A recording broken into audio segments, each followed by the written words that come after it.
Good evening and welcome to the Tuesday, March 5th, 2019 regular meeting of the City of Placerville Planning Commission. We'll call the meeting to order and begin with the Pledge of Allegiance, please. I pledge allegiance to the flag of the United States of America and to the republic for which it stands, one nation, under God, indivisible, with liberty and justice for all. Thank you, and it's great to see everyone this evening. First item is adoption of the agenda. I notice it's not on the consent calendar. I'll entertain a motion for adoption.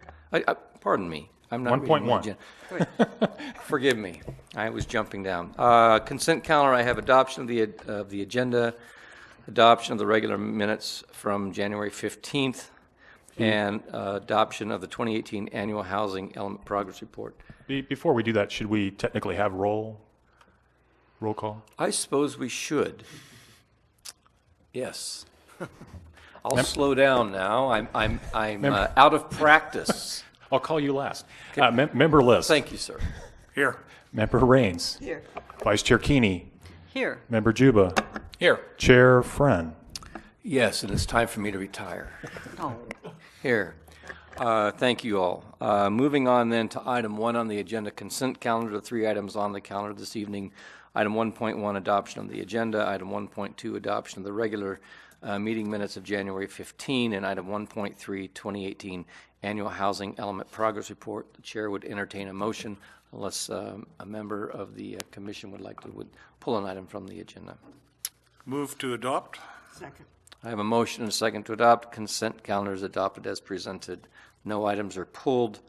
Items of interest to the public not on the agenda. Do we have any written communication? We do not. Okay, terrific. Oral communication would have to be by absentium because there's nobody here. We have a presentation in item number 4, the regional housing. I'm sorry? I take exception to that nobody's here. Well, nobody's Oh, you here mean under item the public. 3.2, Oh, okay. aside from the vast viewing audience. I have a question. Yes. We ran through the minutes, and I'd like to have my name added that I was present. Oh, then the proper form to that would have been that you should have pulled the minutes because you pulled found them. you technically found an error. I'm just not listed, I'm listed in the minutes as making motions and seconds, but I'm not listed as member present. In on the attendance. first page. All right. So I don't know that we need to formally bring them back, but if staff could No. simply make the correction. And I did not catch that. Just add me yeah. after the rest of you. I made motions and That was, actions in the minutes. Member Raines made that aware to us. Yeah, that was in an yeah. that was in an email. Yes. But that's not officially correcting the minutes, so Just put my name on it. Right, In and staff's opinion, you have just done so. If you all consent. Fair enough. Thank you. Thank you very much, and thank you for bringing that to my attention. So then, item number 4, presentation, regional housing needs allocation, cycle 6 housing element update. The representative from SACOG is not here. Yes, Mr. Chairman, if I may, we have been working with Mr. Greg Chu with the Sacramento Area Council of Governments. He did inform me that he had a meeting with another city within the SACOG jurisdiction, and he may be running a little bit late, but we do expect him to be here later this evening. So staff would recommend if you would entertain moving this item to the end of the agenda. Certainly. That'll buy us about 6 minutes. Yes.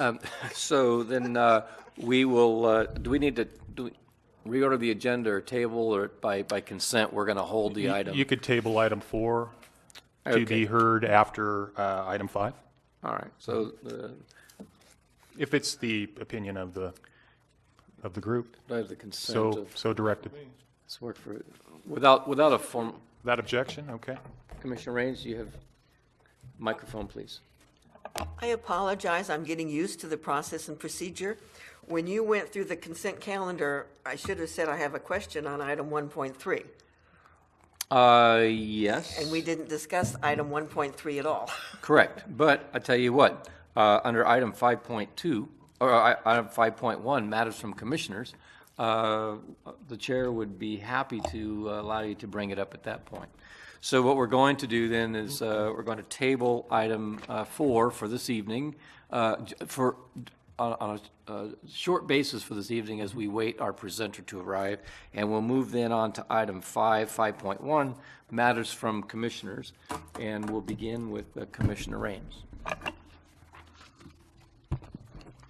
This is in reference to the staff report on these mandates from the Housing and Community Development, the annual Housing Element Report. Table D, I had a question. Okay, we can hear me? Okay. I read all this stuff, line item by line item. I do have one silly question to the planning staff. Did you say table D as in David? D is in David. I have a table C as in Charlie. That's, and D is after that. Okay, where am I not seeing? The Oh, yeah, bottom, it is. Table down C. here. I found it. Okay. Oh, there we go. Took me a while to find it. Very good. It's all at the bottom in the lower right-hand corner. All right. My first question, though, has to do with the first page, where it has unit category, where it has SFA, SFD. Are you with me on the unit types? You're on a different table now. Okay. I'm on the very first page of Table A. Okay. Table A. 1, 2, 3, 4, 5, 6 columns in. Give me a- Hold on. I want to catch up with you. We're on table A1. Yes, the very first. It's on. It has it on the same. Okay. Unit category? Table A. Yes. Yes. Right. So I'm guessing that SFD is single-family dwelling? Detached. Yeah, I can help you with that. Thank you. I don't know what those initials stand for. No, it's a good question. SFA, I'll describe them all. Okay. SFA is single family attached. What does that mean? That means if you have a single family home that has a common wall, they're legally separate, meaning they're owned by individual parties. You talking about a duplex? That would be one example. We'd be talking about a townhome versus a Townhome. condominium. Thank you. You're welcome. Okay. SFD is single family detached. Oh, okay. And then the 2 to 4 would be an apartment or a triplex. And then 5 or more would typically be an apartment. Thank you. ADU is accessory dwelling unit. Thank you. You're welcome. And then MH is mobile home. Mobile home, yeah. I forgot about that, yeah. I'm glad you brought that up. I thought that perhaps you could add to the footer explanation of those abbreviations, because I think in our housing element, we call them, we used a different acronym. So it's a little, I think this is probably what SACOG is used to seeing. These are So state mandated. Right, so they definitions. want to see it in this form, and we actually have, in our document, a slightly different phrase. Yeah, this is actually a state housing and community development form. So we're required to submit it to them. And just so you know, and Andrew can probably I don't want to talk address about this much better, but the form that the state came up with was newly developed and was very, very difficult to work with. So we actually modified the form somewhat to make it more presentable to you, the commission, and to the public. Okay, I have another question. You just turned your microphone off. I did. There you go. Another question is the majority of these attachment A, the majority of these structures are owner-owned. Several of them are renters. So does this mean that the renters have applied for a permit to do something and they're going to pay for the work? No, what that means is when a developer built a home, in some cases they build it to rent. In other cases, a developer builds it to sell. Ah, Yeah. thank you. When we know that distinction, we will note it and give that information to the state. Thank you. You're welcome. Okay. You'd be sorry I read this. Yes, if I may too, I'd like to just discuss the detail that's now being required by the state, if you recall. Last year's table was much shorter because it didn't get down to the individual units that are constructed. The state is now looking at individual, that's why you see every listed, the APN, the address, the permit number. They want to know when it was finalized, exactly what it was. So the state's really drilled down to very precise detail with regards to any of the units that we have constructed in the city over the reporting year. I had a question on your table B. Table B is in boy. Couple things. Under the income level moderate, there's a distinction between deed restricted and non-deed restricted, and the RENA allocation is 69 deed restricted. And our numbers jump down as you move from left to right. I'm sorry. So if you look at 2013 through 2018, we had permits, 5, 9, 4, 15, and so on, in the non-deed restricted category. But when you move to the far right, total units to date all years, 59 is then entered in the line above, and then it shows that we still need 10 units according to our RENA allocation. Is that part of the program? I realize Yes. you've had to adapt this to... The city had no input in the creation of this particular table. We entered data related to the number of unit counts, and it chose to drop those numbers where it was programmed to do so.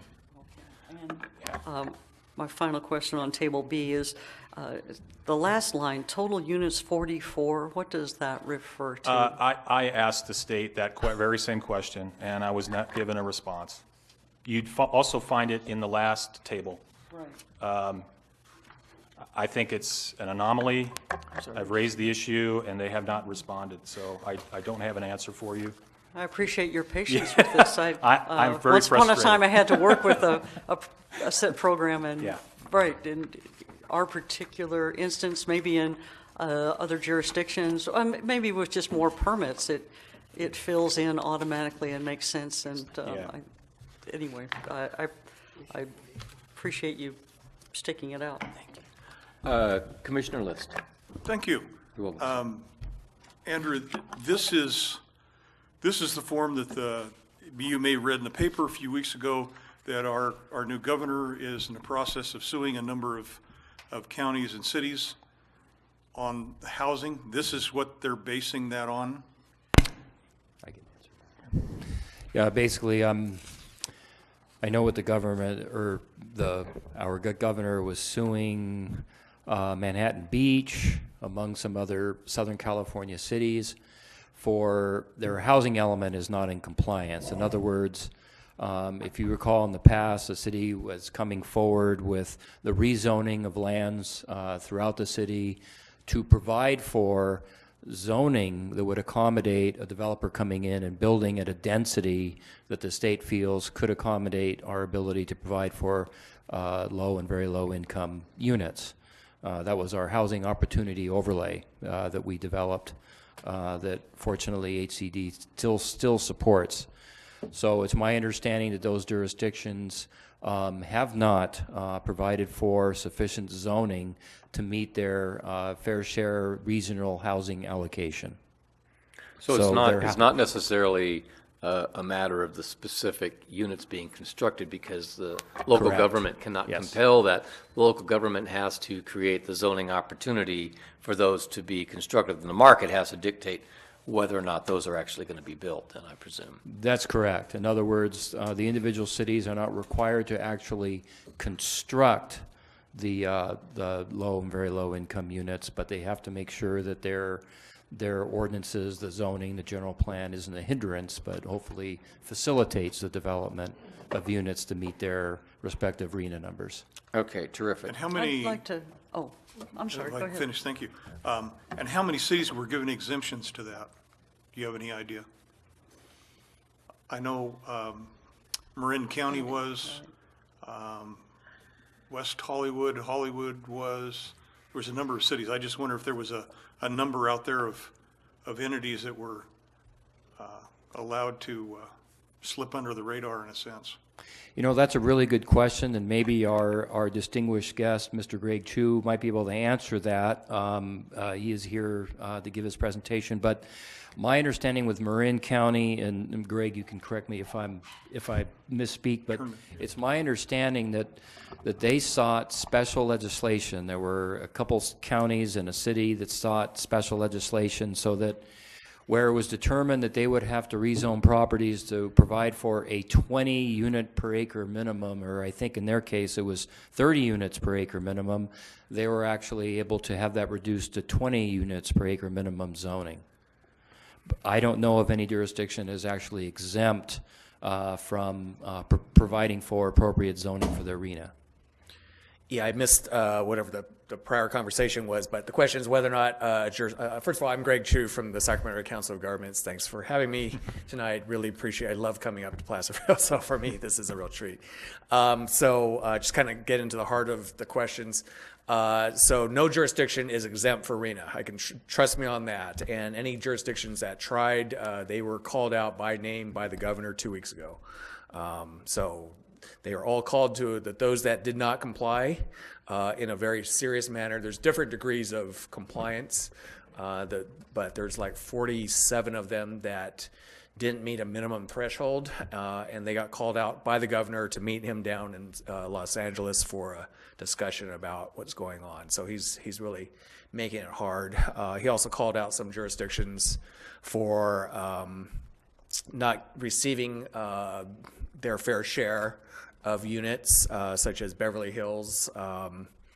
There's a city, obviously very wealthy. They got a total allocation of 3 units, over an 8-year period of time. And that's not building, that's just zoning for.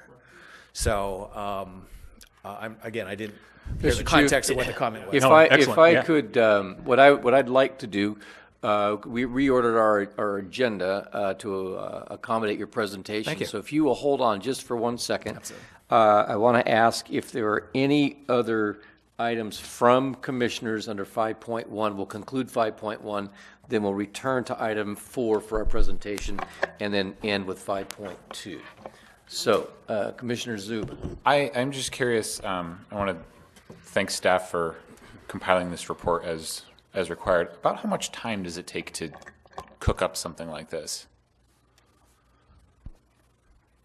You mean how much time staff time yeah, how to much prepare the form? Exactly. Mr. Painter. Well, there were a couple of starts and stops, but because we actually completed the form prior to the new form coming out. So there was some time cost to that. I would say we were probably in the 15 hours. Okay. Now, And it's still, it's not entirely clear what they do with this information.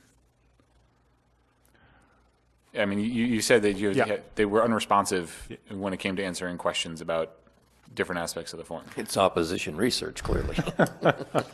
well, my questions to them were related to the form itself because it was very difficult, very unworkable, and also difficult to present to you all. That's why we had to extract, because they put password restrictions on it, so we couldn't change fonts or there were some anomalies in the form. I don't want to go into a lot of detail, but in order to present something without drawing somebody's attention to something that's bolded, when that wasn't our intent, I think that does a disservice, because then we would have had to, Pierre and I would have had to been here to respond. Well, why is this line item bolded? Are you drawing attention to that? Well, that wasn't the intent. So there were things like that throughout the document.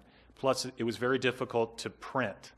Right, it looks like it. Yeah, so the finished version, I understand, will be similar to previous years, but they had not completed this year's form. So in a perfect world, had it been ready to go, we would have been able to, at the very end of completing our line items and finishing the tables, it would have produced a PDF of the final version of this table, of these tables, in a format that would be paginated and would make sense for the reader to understand what's being conveyed.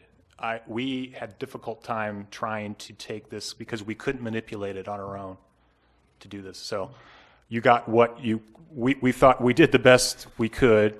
The state's going to get our final data, and they can do with it what they will. But it all gets tabulated to determine whether we are keeping up with our programs and are meeting they're curious about how many units are being constructed, how many building permits are being issued, et cetera. So that helps with, to some extent, with the next cycle of housing, and I'm sure Mr. Chu might be able to address some of those questions as well. Sure. I thank you for getting it done. Sure. Thank you. Commissioner, and you have a comment? And Commissioner Raines, so Commissioner Keeney, you I just wanted to thank you for, doing the best you could. Actually, I thought it was, I was able to sort through and see where we are as far as meeting our obligations with arena numbers. Commissioner List had mentioned, I think we both read the same article in the Sacramento Bee, and Wheatland got picked on. But a difference, and one thing I want to also thank staff for, you've worked really hard with the zoning, and not just this staff present, but then the city in years past. The city has been very active, and we have things like adequate sewer. They make sure that we have adequate water. We have plenty of parcels zoned properly for all of the different income allocations that are identified. And so it's like you said, we're just waiting for a developer to come forward, and we're ready. We have the space, we have the infrastructure, and the problem with the town of Wheatland is part of the reason they're getting chastised. And I'm not really sure how this is going to play out. They don't have adequate sewer. They may not have suitable water supplies to expand. In addition to that, they can't even get started with a new housing element because they don't have the basic infrastructure. So, of course, they don't have parcels zoned in the different categories like Placerville has done. So it's kind of frustrating to look at that and see that there are people who there's obviously a need in the SACOG area for lower, moderate, all these different categories of housing. So it's a little frustrating we can't make forward progress, but we're ready to go. And I'm really proud of our city for, we're ready. You also looking at all the programs that we've implemented, we've taken away restrictions. So it's made it as easy as possible to get it done, within our jurisdiction. So that was my comment. Thank you. Commissioner Raines, did you have a comment? Number one, my compliments. This is an arduous task to put this stuff together. I have a question on Table D, page 2, number 6, item 6. The employee housing. Employee housing. Yes. You're to be commended. Has anybody taken advantage of this? To my knowledge, since we've adopted that ordinance, no one has taken advantage of that, no. Thank you. But like Vice Chair Keeney mentioned, it is on the books and it is available should someone wish to pursue that type of housing. We're still under item 5.1, matters from commissioners. Any other matters from commissioners, whether they're related to this or not? Okay, great. I'll close that item. We'll return then to item 4, presentation, the regional housing needs allocation, or RENA, cycle 6 housing element update, Sacramento Area Council of Governments, SACOG, presented by Mr. Greg Chu, who's been kind enough to come to Placerville this nearly stormy night. Yeah, Mr. Chairman, if I may, I would just like to just introduce Mr. Chu. First of all, we work very closely with Greg Chu. We've worked with him for many, many years now. On behalf of staff in the city, we just want to thank him and SACOG, the Sacramento Area Council of Governments, for assisting us in this endeavor. Basically, he's here to talk about the Cycle 6 housing element update, which will include the development of our new RENA numbers. We're still very, very early in the process. And Mr. Chu was kind enough to come to the Planning Commission. We'll also probably ask that he come and do the same for our city council. But it's a way of introducing the Planning Commission early in the process, which is a long process, as we develop our new housing element and then develop the RENA numbers. And so with that, I'll turn it over to Mr. Chu. Great, thank you again. Again, it's a real pleasure to come to your city. You know, as an urban planner, what I always look for when I come to a city is there a sense of community, and do people seem happy there and so forth. And every time I come to Placerville, I get that sense that that's going on. Every time I see changes, and good changes and things that really, whatever you're doing, please continue to do it. And you're lucky to have really good staff. And so I'm here tonight to talk about the regional housing needs allocation. Sounds like you know a lot about it already. I'll cover the basics, but after that, we can dig in and you can ask whatever questions you have, and hopefully we can have a really good discussion. So, SACOG, six-county regional transportation agency for Sacramento and Yolo County, Yuba, Sutter, and El Dorado and Placer counties. We work obviously with the city, we work with the county, and we also work with the El Dorado County Transportation Planning Commission. So,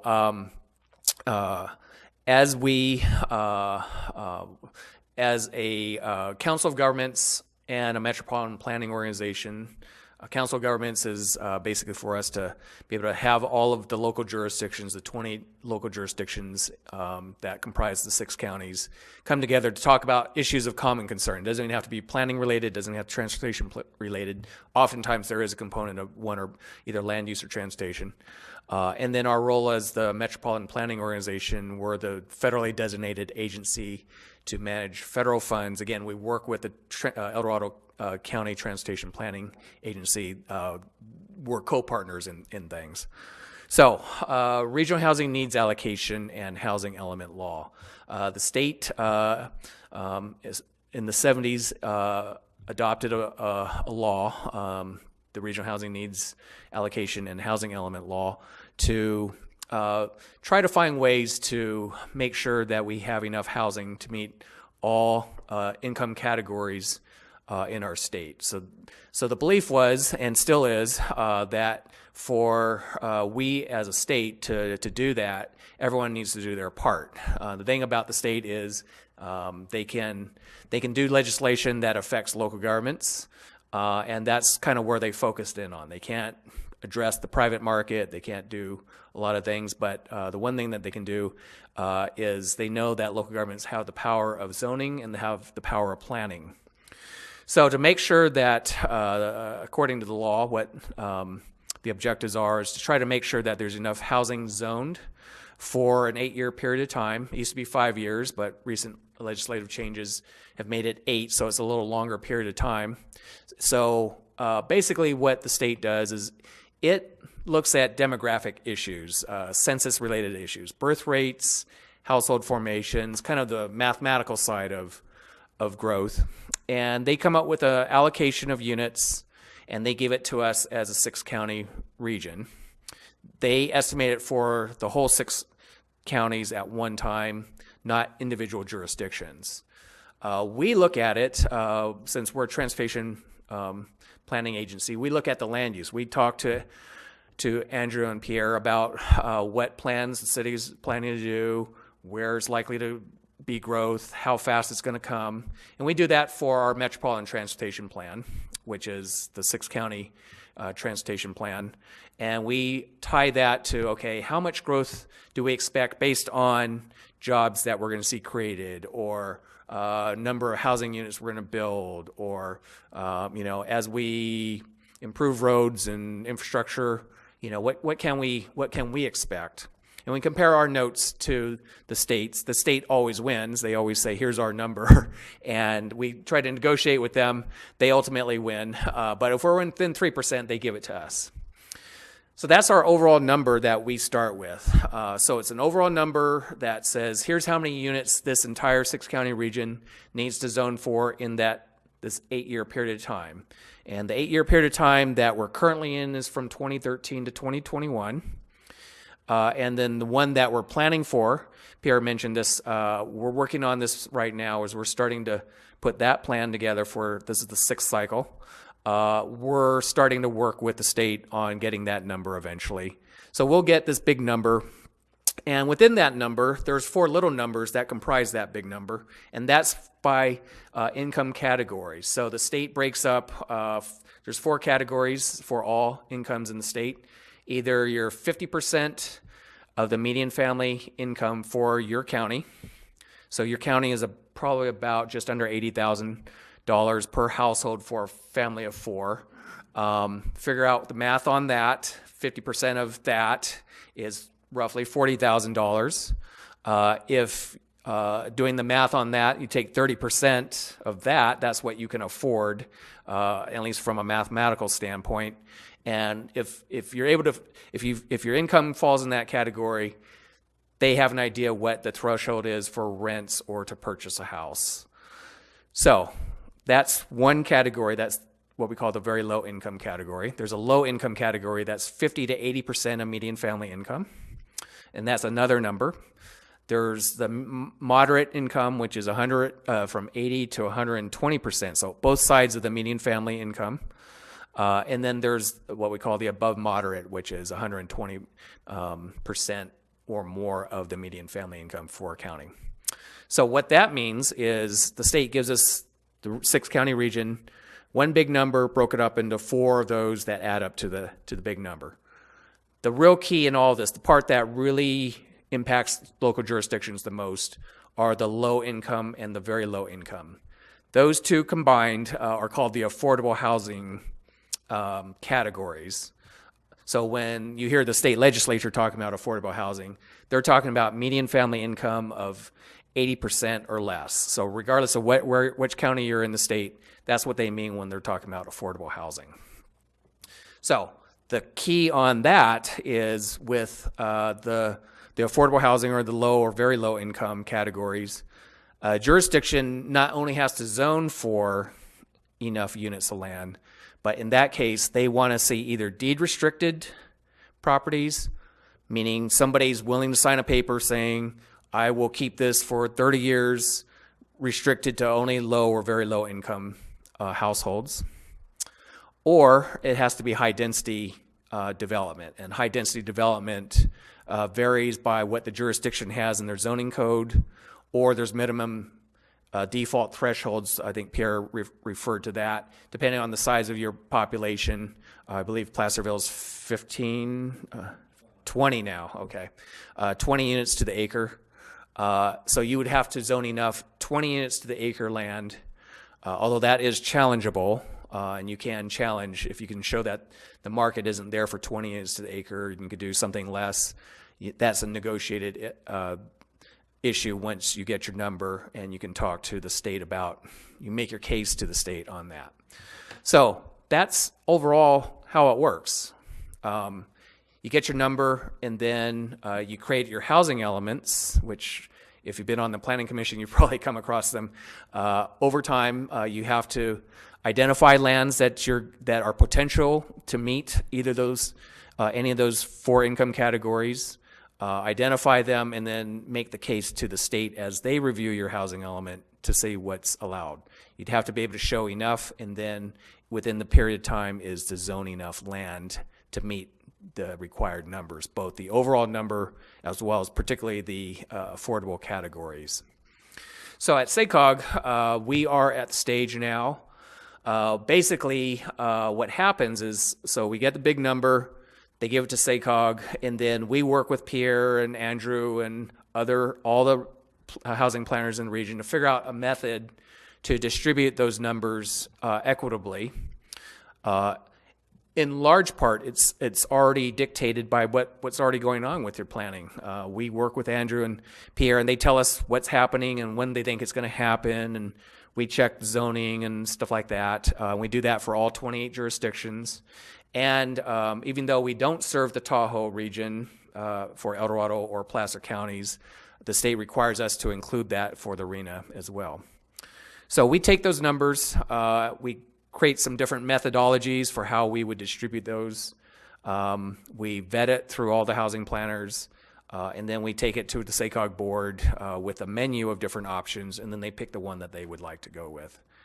Once that's adopted, then the jurisdiction, we apply what the numbers are from the state, we apply the methodology, and then you get your number overall.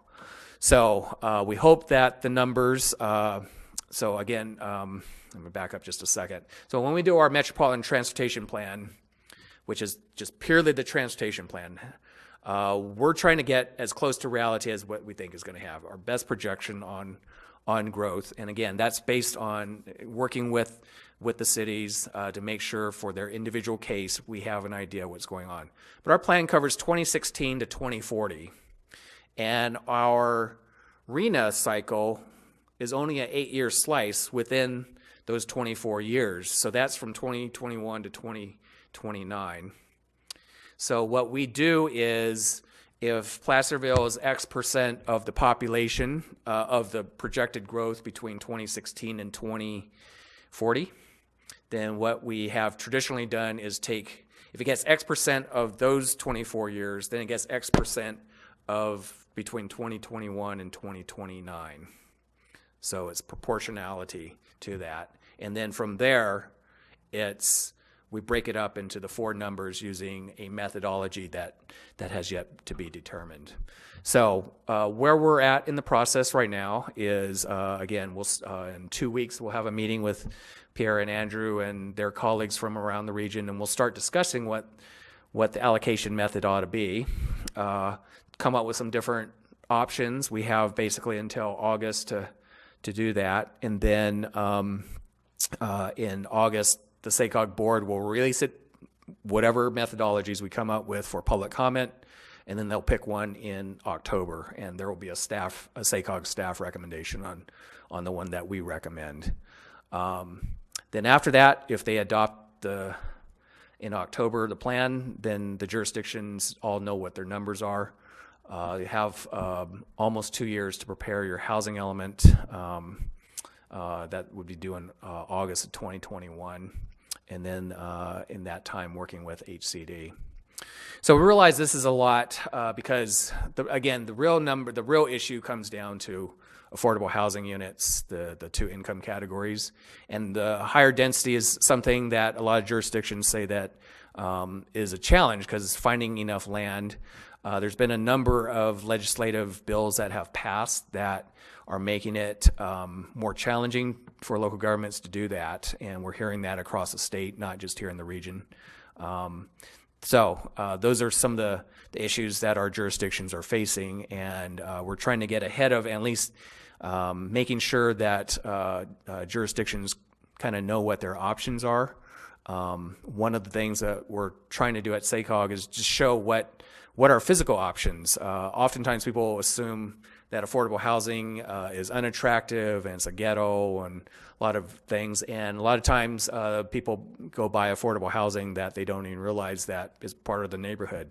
One of the things that we've seen is old traditional neighborhoods where you see these beautiful garden apartments or courtyard apartments or carriage houses or accessory dwelling units.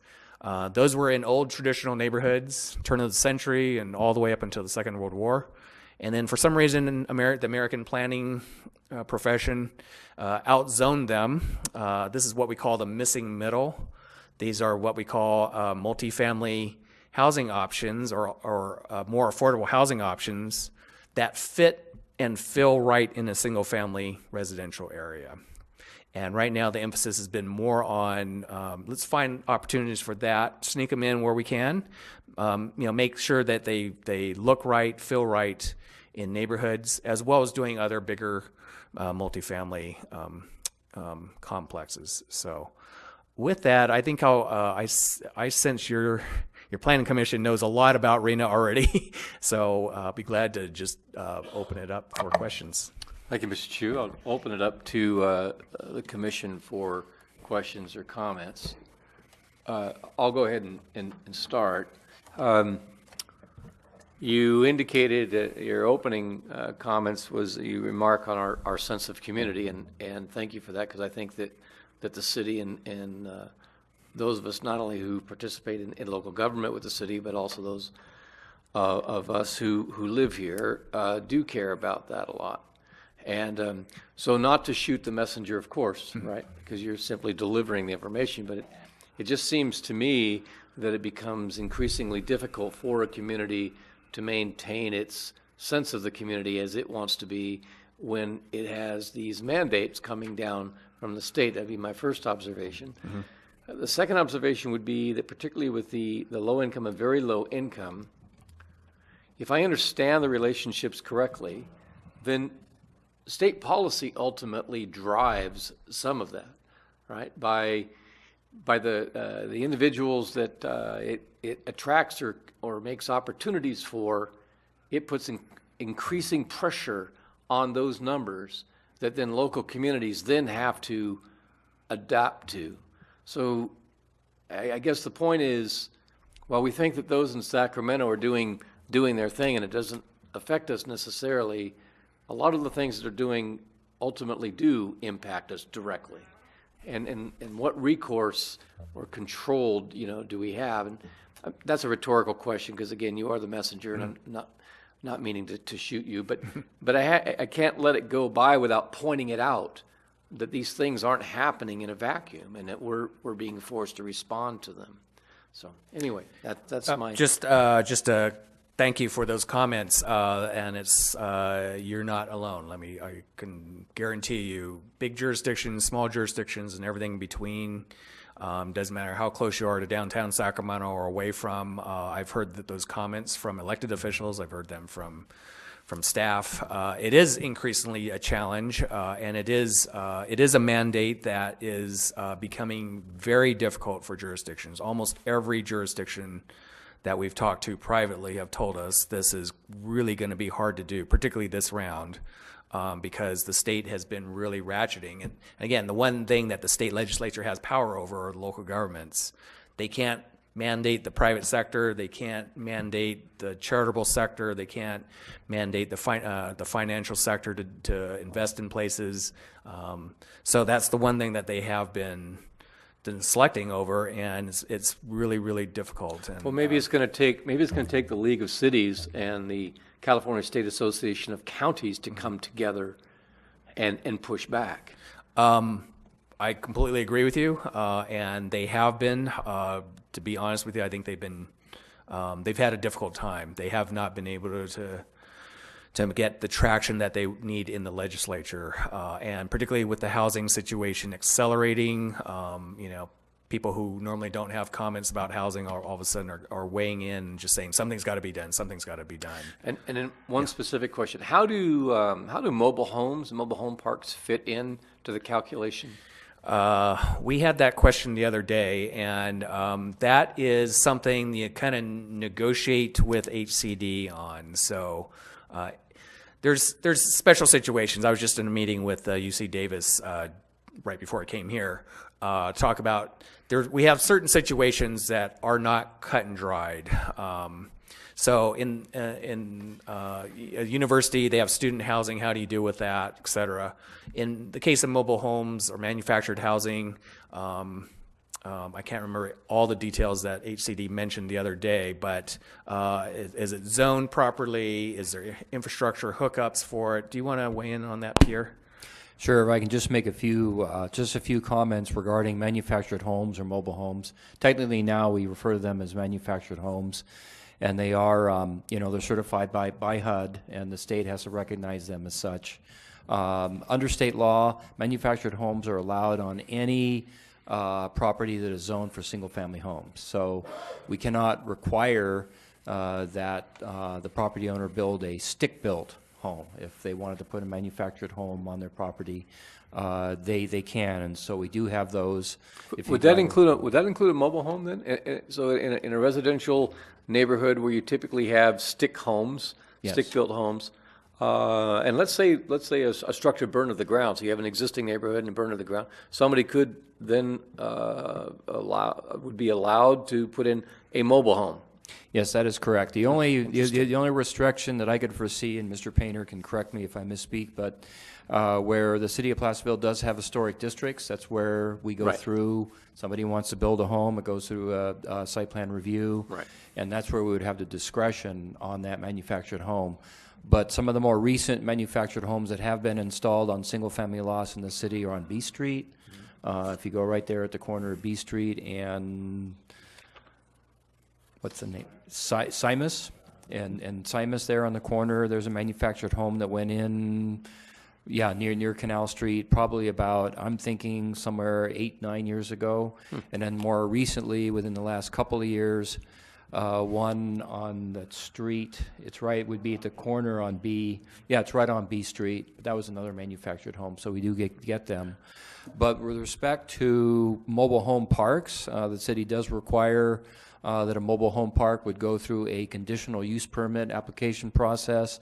Typically, the city would be looking at more of the exterior, the ingress and egress of the mobile home park, but mobile home parks are regulated by the state of California, Housing and Community Development. So they would actually be the entity that would be responsible for ensuring then the long-term maintenance and operation of that But do mobile they home count? park. Do they count in the arena at all? Do we get?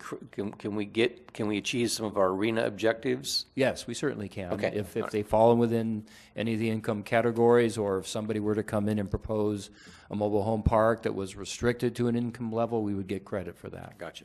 Okay, thanks. So if I missed anything, Andrew or Greg, chime in. Yeah. Again, your obligation is to zone enough land.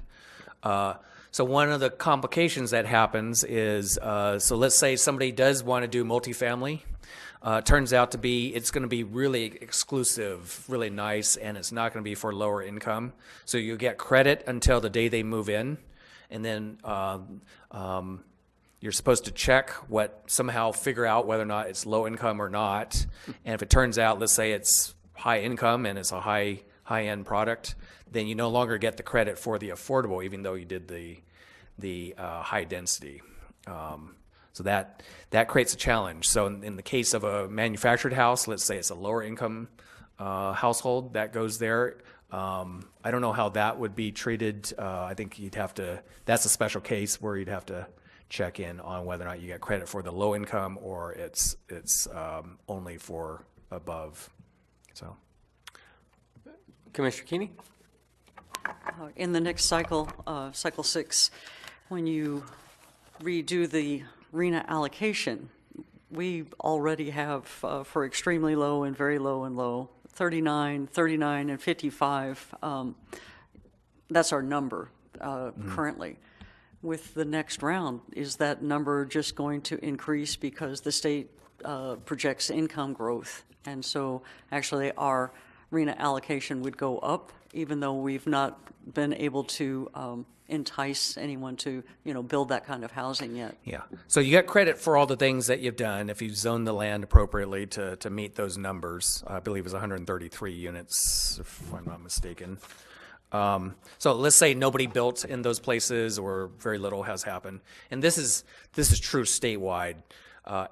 Almost every one of the 540 local jurisdictions in the state almost none of them have built close to what just the affordable housing units are. Many have done enough to do their overall housing, but not the affordable housing. So when the ones that, let's say you zone multifamily for affordable, you get credit for that for your current cycle. You can carry those over into the next cycle. So that will help. The problem or what we foresee as the issue is, the last cycle, we did that in 2008 was about when we were working on, 2012. We were right in the depths of the recession. So growth projections were low at that point in time. And at that point in time, as a region, we had a lower number than we had the 5 years, the cycle before, which was much higher. So, guess what? Relatively speaking, we're in a much better economy right now, and growth projections across the state are much higher. Combined with, there's 3 other factors that were not recognized during the recession that are now in state law. So we have During the recession, we had a lot of overcrowding, meaning 2 or more families would live in the same household. The state wants to get back to more historical levels and reduce the amount of overcrowding. Well, in order to reduce overcrowding, we need to have more housing. So numbers are likely to go up. Same thing with overpriced, the percentage of population that spends more than 30% and the percent that spends more than 50% of their income on housing. Again, the state wants to get to more historical numbers as opposed to those numbers, overpayments are really high right now. And then the same thing with vacancies. Vacancies are really low throughout the state and here in this region. So the state wants it back to a normal level. Well, all that mandates that the numbers are going to be higher, just those things alone, if everything were the same. Again, projections are anticipated to be high. Our colleagues in other parts of the state are anticipating a higher number, and everyone, our colleagues at the American Planning Association are all anticipating a much higher, or a higher number than what we had last time. Nobody knows what the degree. Do the projections ever go backwards? So, I mean, projections are, we're guessing for the future, okay, and so if the guess is not correct, or not what you project, so do the numbers ever go the other way? Or is it always a constant ratcheting in one direction? No, they have gone down in the past. So Okay. the difference between cycle 4, which was higher, and again we were in a boom time in the mid 2000s, and then during the recession we had a lower number as a region, and now we're back in a relatively stronger economy right now. So that's why we expect it to be higher. So historically they'll go up and down with the outlook for the economy.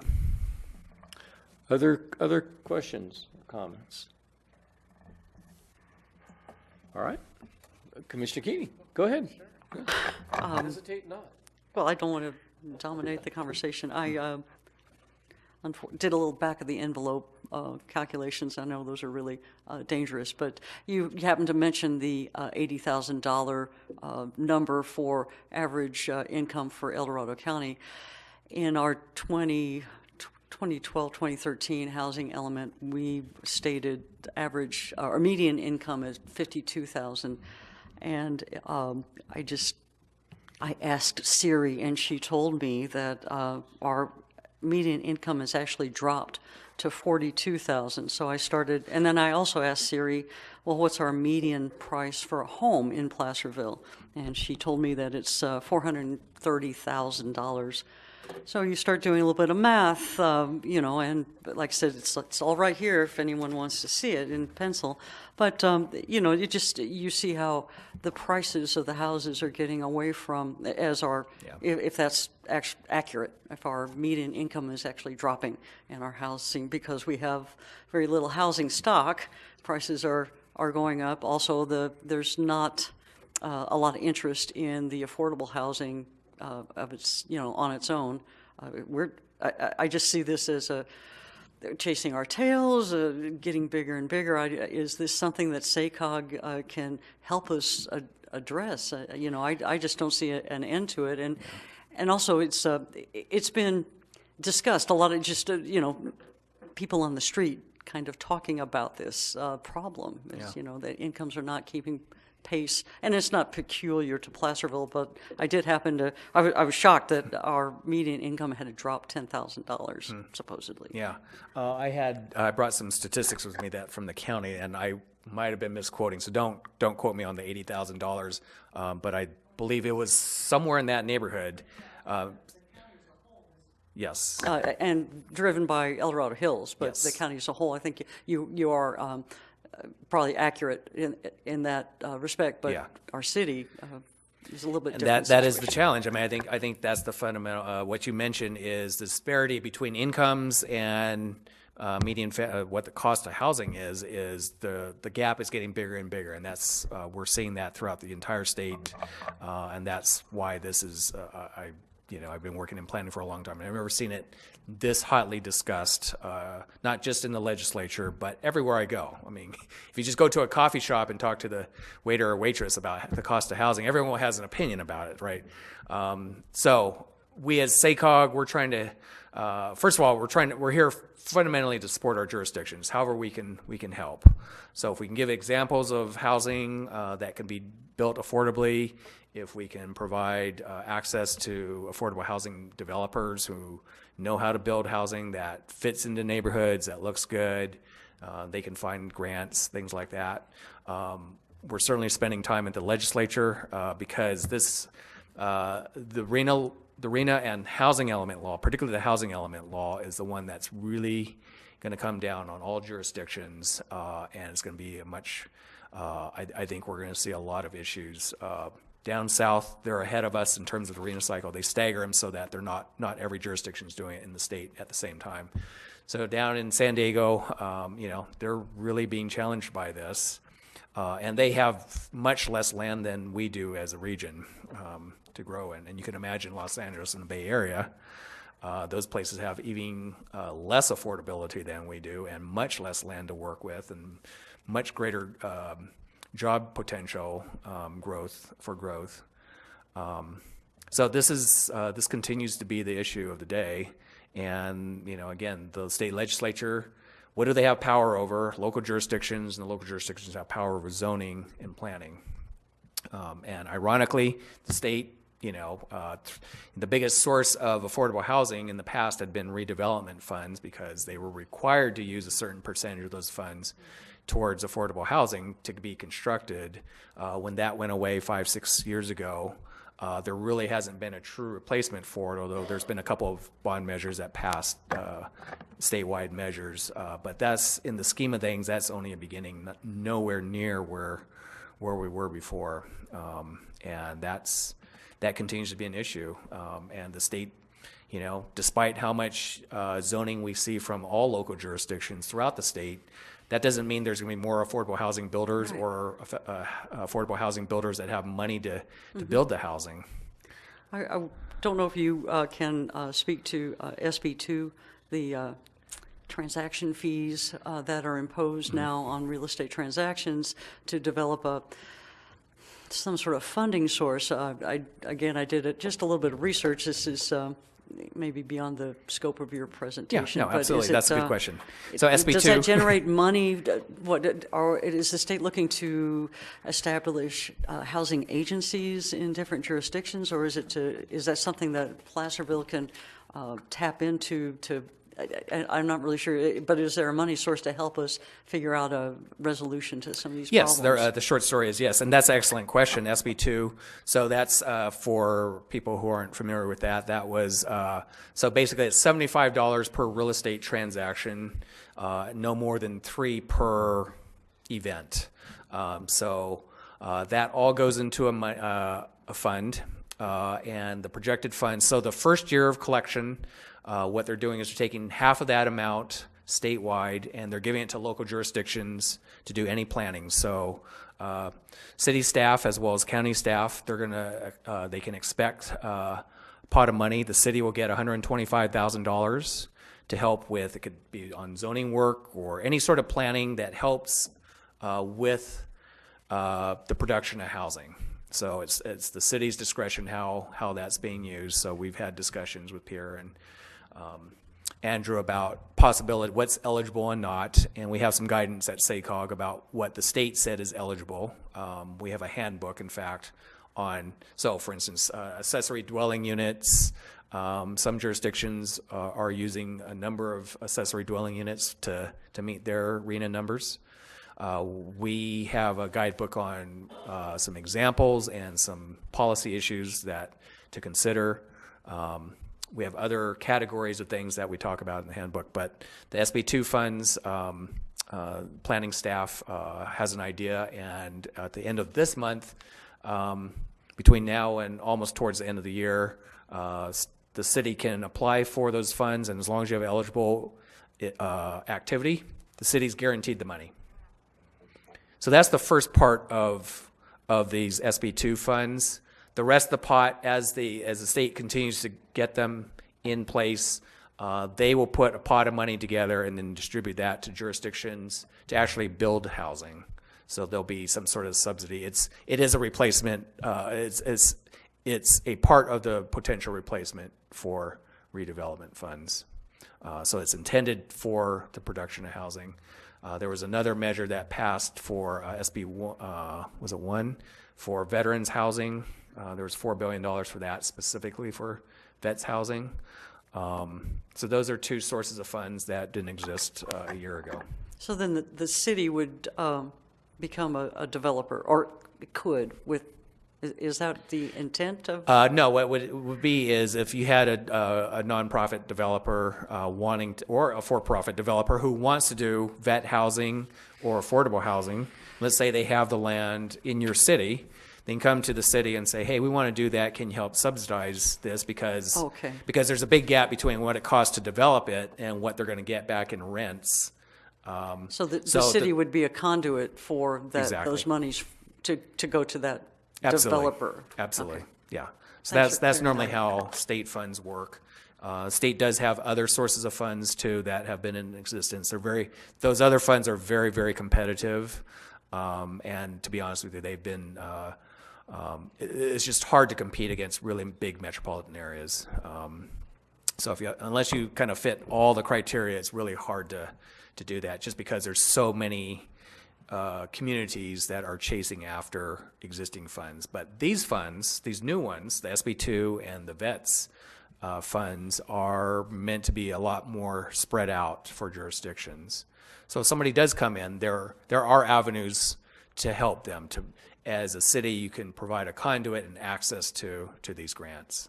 Maybe we should look for state-owned lands that are not being very productive to the citizens of the state. I'd start with the capital. Yeah.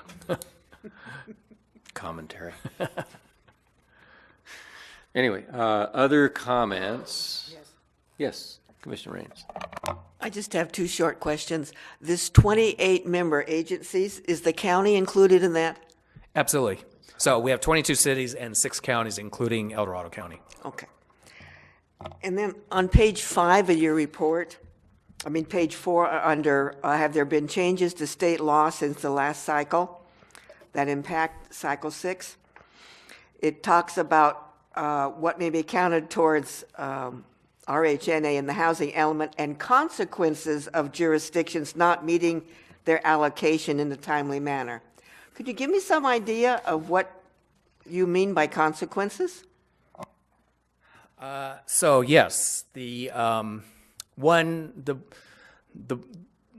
things that have always been in place, as far as if you don't meet your RHNA number, meaning if you don't have a housing element that ultimately gets certified. One is they can hold back on these state grants that I mentioned. That's a possibility, and it looks like they probably will. So your staff's been very good, has done everything to date to be eligible to get state grants, that the SB2 funds and so forth. So that's why as long as the city has an eligible application, you're going to get that SB2 funding. But there are jurisdictions in the state. We talked about it when I first walked in. There's the 49 that, or 47 or whatever it is. They've, by the state's definition, they've been blatantly not doing that. So they're not eligible. They may not be eligible. Probably won't be eligible to get those funds. There's the other funds that I mentioned, the VETS money, and then there's other traditional sources of funds that, again, are very competitive. So for some jurisdictions, that may not be a big deal if they're not planning to do affordable housing. Where it really comes down to, and we can look to our neighbor to the west, is Folsom. Years ago, Folsom, the states found them out of compliance. The state came down on them really hard because the state perceived the actions by the city as not being not only cooperative but kind of antagonistic towards the law. And then the state came down with a moratorium and says you can't build any more housing until you zone enough multifamily housing. This was years and years ago. There's other jurisdictions in the state. That's a very harsh, extreme example. The city here has always made a good faith effort. So I wouldn't necessarily worry about that, but you're in the boat with the vast majority of jurisdictions in the state, which you're trying to do an honest effort, and you may get a number. All jurisdictions may get a number that's very high, and we're going to find yourself having to be in a very uncomfortable situation, having to possibly rezone land you may not be ready to do, or the owners may not be ready to do in order to meet your number. So And the state, I'm speculating here, so we don't know what the numbers are going to be or what any individual jurisdiction is going to be. But the state is increasingly looking for production, even though they can't make you produce, they can tighten the screws on jurisdictions to do their part. Sure. Any other questions or comments? Mr. Chu, thank you for your presentation. We appreciate it very much. Thank you. Thank you for having me. We will go ahead then and return to, I believe, item 5.2 on our agenda. Yes, both Pierre and I do have some things to bring forward tonight. Number one, some housekeeping. We will not be having a meeting the 19th of March, but it is 99.9% sure that we will on April the 2nd.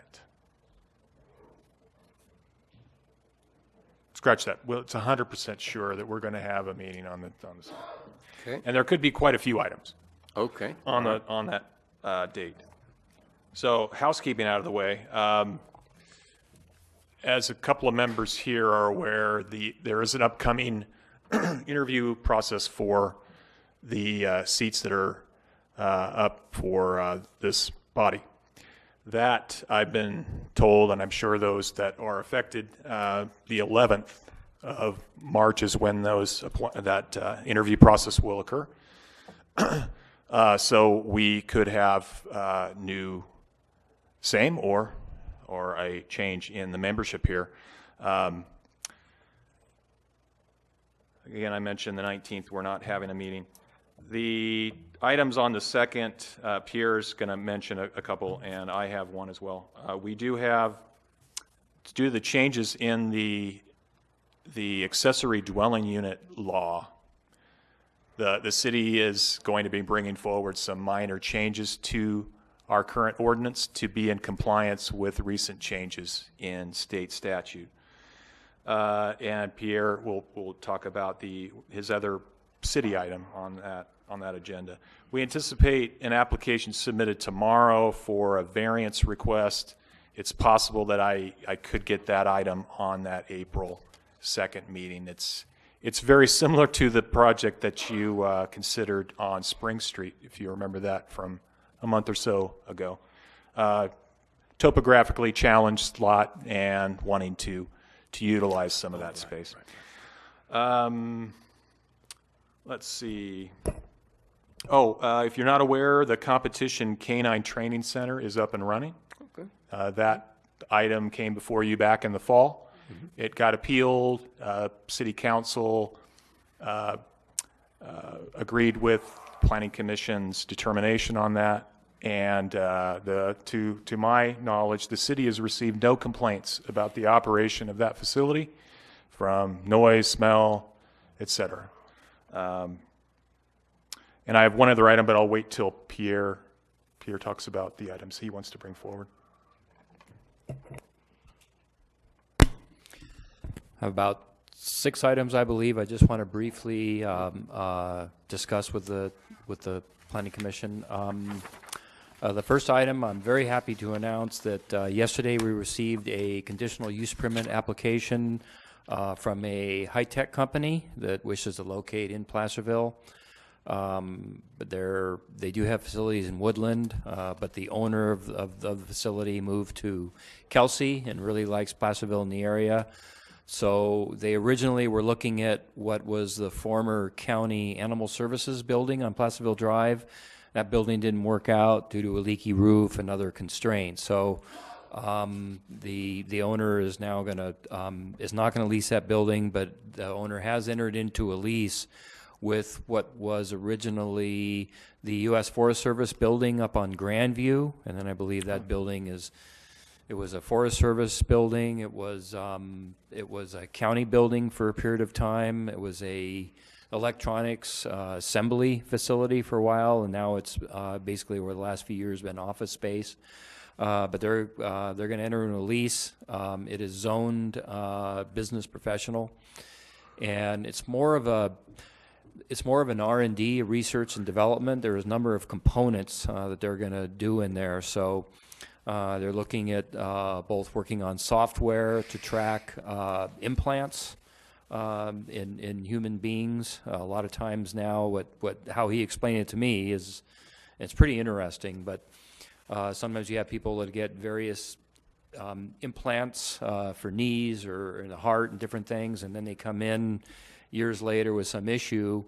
The hospital or the physicians don't know the origin of those implants, and so they're going to develop some software, a way of tracking it, so that they'll be able to know who manufactured it, when, and those kinds of things. So that's pretty innovative. They also manufacture, and I'm not going to be able to speak very well to it, but all I can say is it's some type of a sponge that's used in high-tech cleaning. So they manufacture these sponge. So there is a manufacturing component there. And then they're also looking at some R&D where they're developing some other type of high-tech equipment. So we're pretty confident that we're going to be able to address any concerns with that CUP. It will come before you, hopefully as soon as we can get it to you, because he's under peril because he did enter into the lease. Why will it be a CUP? This is a business professional zone district, and so R&D and those kinds of things are allowed in that zone district under a conditional use permit. So it's not a by right type of use. And so we just want to make sure that we condition it appropriately so that it doesn't become have a negative impact on the neighborhood, because it is surrounded by residential uses. There will be some truck traffic, but we don't think it'll be the extent it will be a problem. Okay, but, gotcha. but again, we want them to go through the process. But we're very hopeful about bringing this high-tech business to Placerville. In speaking with the owner, he's looking at about 30 employees, which is wonderful. A lot of those would be very high-paying, high-tech PhD types. So once again, I think that's really good news that they've chosen Placerville as hopefully to be their new home. Any questions on that one? I will move on to cannabis. As you're well aware, the city rezoned some properties for areas along Placerville Drive and parts of Main Street that would allow a commercial cannabis activities, mainly dispensary. The council approved a resolution that limits the number of dispensaries to 3 and limited the number of potential laboratories, testing labs, to 3. We're not really expecting any of those, but if we get one, maybe we'll get one. Part of the application process is that they must submit a zoning verification letter, and we get those all the time from real estates and lending institutions. They want to make sure that the zoning is allowing some potential use. So we will also be doing those. We have received to date 7 requests for 7 different properties. And again, only 3 are we're only going to allow 3 dispensaries. The application window is open, so it opened up February the 25th, and they will have to submit their application by, I believe it's 4 o'clock on April the 29th. So I assume that's not handled via lottery. So No. there must be some sort of grading or do you keep the window open? When it closes, then you look at the entire pool of applications that were submitted? That is correct. And then so you're going to somehow grade them or rate them. And are there a criteria for that? there is criteria. Of course, development services won't be involved at that part. The city is contracted with HDL, and that's a consulting firm that has actually helped the city in actually promulgating the ordinance, the application, and the process. It's a 4-phase process. So this is phase 1, is submitting a complete application. So all applications will be submitted to Development Services Department, and we're essentially going to check to make sure they have a complete application. And then that goes up to the 4th floor to administration. So then they will then transmit those to HDL, and they'll be ranked by a number of criteria. All the ordinances, applications, all of the forms and everything are on the city website. If you're more than interested, you can look at those and peruse those. We're getting a lot of calls. There seems to be quite a bit of interest in coming to Placerville to open up these. So again, we have 7 zoning verification letter requests so far. So we anticipate maybe we'll get at least 7 applications for 7 different sites. And those applications, when they actually move on, because you have to have a successful score in order to progress, then the phase 2 and you pay a fee, and then the phase 3 and you pay a fee, and then phase 4, the final decision will be made by the city manager. And at that point, when they get their commercial cannabis business permit license, if you will, that is not transferable to another individual, it's not transferable to another site. Any kind of changes in that manner would require a new application. Just real quickly, just an update on the Clay Street bridge replacement and realignment of Clay with Cedar Ravine environmental impact report status. The holdup has been through actually the NEPA process, where Caltrans and SHPO with the state historic preservation officer felt that there needed to be some additional discussion in regards to the Druid Monument and the overall context of the historic nature of downtown Placerville, in particular that area. How will that affect the context, and what's required? Even though it probably won't be eligible, there's a presumption that the downtown area could be eligible for the National Historic Registry of Historic Places. So under that assumption, some additional documentation need to be prepared by a consultant. That has been done. That additional documentation was submitted to Caltrans, and they've commented on that. That goes back to the consultant to address. And then once Caltrans signs off on it, then it goes to SHPO for their concurrence.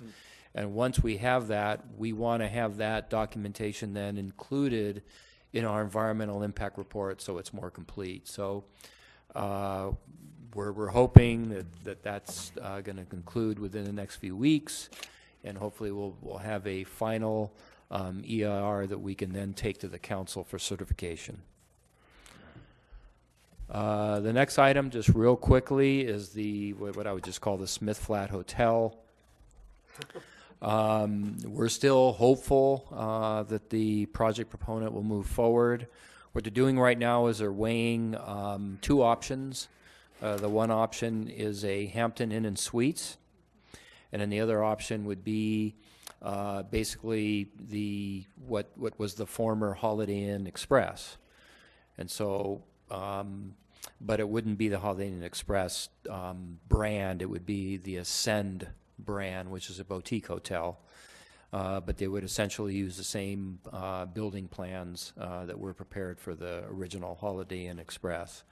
So we're still waiting to hear back. I understand that the proponents are going to be putting both those 2 plans out to bid to see which is more cost effective. So we're just hopeful. We're just waiting in the wings for what their next move will be. The next item to talk about real quickly is small cell. The federal government is looking at trying to facilitate a more quick rollout of the 5G, which is the next generation of cell. And I thought 5G meant the capacity or something. I thought that number had some importance to a level of, I guess, strength in the data transmission, and it does, but it doesn't. I actually found out, after becoming more involved in it, that it's just the 5G is just the next generation of technology that will actually provide for faster and more, and the ability to transmit a greater amount of data over cell phones. And so the Federal Communications Commission issued some new rules that essentially is saying that if a carrier comes in to your community, you will then allow them to locate within the city right-of-way on light poles, standards, and those kinds of things.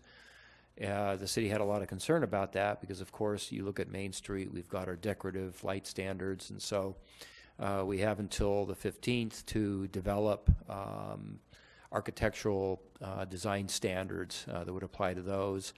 There is a bill pending in the House of Representatives. I think it's H.R. 530, which is looking at basically overturning the federal communications rules, giving local jurisdictions across the country greater time then to address this rule, because it essentially reduced a lot of the city's discretion. Some of that discretion had to do with timing to process the applications. There's what's called shot clocks. So in other words, we would have 60 days in some circumstances, up to 90 days in other circumstances to actually process and then approve their applications. There are other restrictions in terms of how much the city would be allowed to charge an applicant, both in terms of the application and then in terms of any kind of lease if it's a city-owned property. We have been in discussions with both Verizon and AT&T, and their desire is that we would develop an ordinance and then enter into a master leasing agreement or master permitting application agreement, an agreement that would basically have a predetermined set of guidelines or standards that if they comply, then they're able to quickly install their devices within city right-of-way. So that draft ordinance will come before you, hopefully very quickly. So the last item to talk about very briefly is what we call Civic Lab.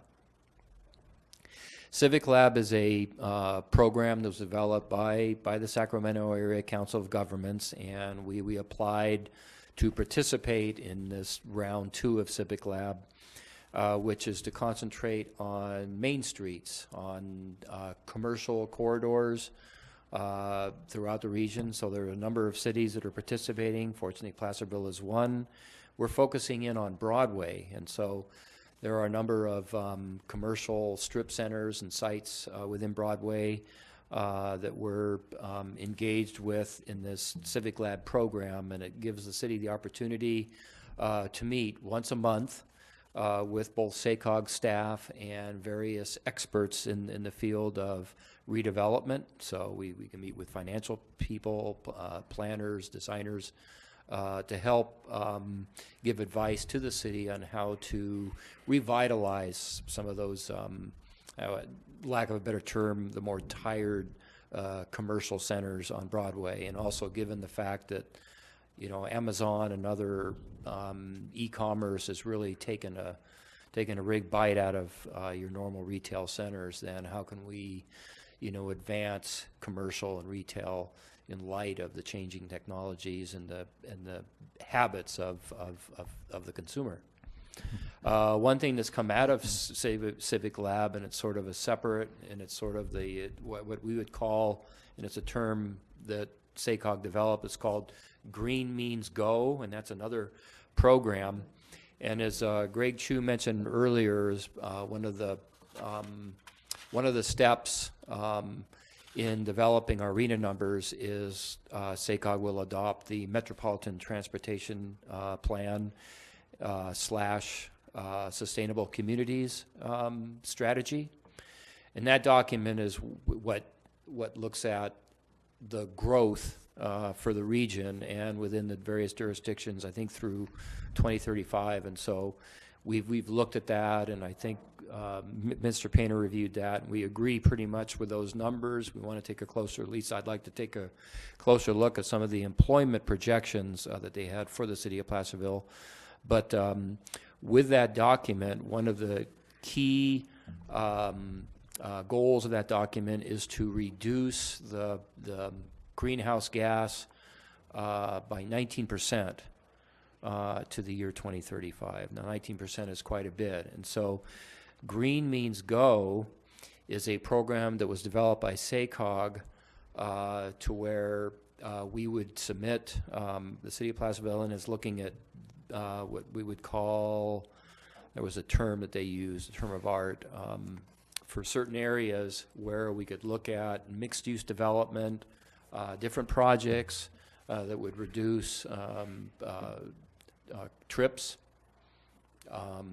facilitate pedestrian movement, and promote mixed-use development as a way of reducing greenhouse gases. And so with this pre-application, what SACOG would like to see is that the city would submit then a program of different projects and give sort of a rough guesstimate, if you will, on implementing, do we need, planning studies? How do we incentivize different projects? And I can give you some clear examples that we're looking at. Say on Placerville Drive and on Green Valley Road, we have those propane farms, tank farms. Well, that's a very underutilized property. I mean, I think any planner would envision, because that's one of the main commercial corridors within the city of Placerville, a tank farm is kind of obsolete. That's way back when that was part of El Dorado County. It was more of an industrial, but it's changing, and it's changing to where we have a lot of mixed use, and we'd like to see some housing. So maybe we're looking at Green Means Go. Maybe we can seek funds on how to incentivize higher and better use of that property. How do we get the suburban propane, say, to move to a more appropriate site for a tank farm as opposed to Placerville Drive? It's flat. There's water and sewer readily available. We could see a mixed use of various commercial development with maybe apartments up on top and those kinds of things. So that would be an example of what we're looking at doing, and that would be a project that would help facilitate not only the city but the region in meeting that 19% reduction in greenhouse gases. So that's another program I just wanted to call to your attention. It's a tight timeline. I think we have until the 15th of April to submit our pre-application, so we're frantically working with the SACOG staff on getting something together. So that's the end of my report, unless you have any questions on these items I've talked about. Any questions for the director? Thank you, Pierre. And Andrew, I believe you have one. Yeah, the final matter. Yes, sir. As I mentioned earlier, no meeting 19th. Correct. The interviews for Planning Commission is coming up. This is likely to be Member Juba's last meeting. So we want to take a few minutes to recognize his service, and we do have a certificate in that regard. So Walk down memory lane are we going to have now? I'll read it into the record, and then we can present it to Mr. Juba. Theodore Juba, in grateful recognition of service to the city of Placerville as a planning commissioner, March 6, 2018 to March 5th, 2019. So just shy of 1 year. So thank you. Thank you for your time. You would mind receiving your gift and shaking the hand of our Absolutely. And comments. I can take a picture? Yeah. You want to Well, no, I actually, I would imagine he might have a comment or two. I just want to say thank you. I think everybody, this is not a stump speech, by the way, but I think everybody here knows that I'm in the process right now of running for California State Senate. And everywhere I go, I mention the City of Placerville Planning Commission, because this is government as local as it gets. And every time I'm up speaking about housing issues, I say that this is where decisions ought to be made, because it's your neighbors who show up, who make decisions on what happens in your neighborhood. And I'm incredibly proud and honored to have been a part of that. So I thank my fellow commissioners, and I thank staff, and also, even though they're not here, the City Council of the City of Placerville, who appointed me to this position. And I think no matter what happens, I don't think you guys have seen the last of me. Well, sorry to see you go at this point. Certainly, good luck on the campaign trail, and don't forget about us, okay? So we read about you in the papers, as it were. So, Your turkey. so all right. Did you get your photo? No, he wants it propped up. So. Yeah.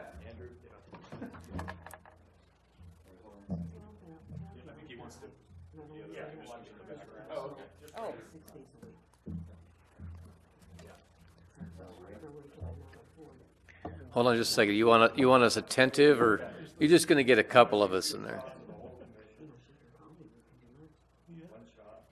You guys are on, okay. There you go. She had cataract surgery last week.